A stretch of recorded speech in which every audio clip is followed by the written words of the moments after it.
বাংলাদেশ জাতীয়তাবাদী ছাত্র দল সিলেট জেলা ঢাকা সরকারি ভারপ্রাপ্ত সভাপতি জুবাইর আহমদ।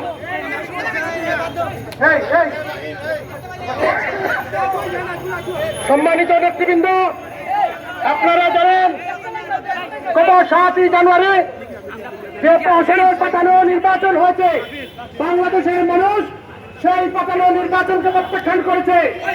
সেই নির্বাচন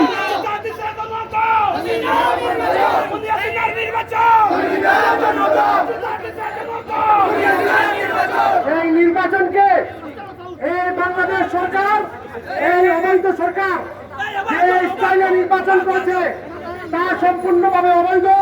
সেই অবৈধ নির্বাচনের বিরুদ্ধে যারা আন্দোলন সংগ্রাম করেছিল, বাংলাদেশের মানুষের গণতন্ত্র প্রতিষ্ঠার জন্য আন্দোলন সংগ্রাম করেছিল, আপনারা জানেন বিভিন্ন মামলা হামলা দিয়ে সেই সব আন্দোলন যারা অগ্রণী ভূমিকা পালন করেছে তাদেরকে কণ্ঠরোধ করা হয়েছে।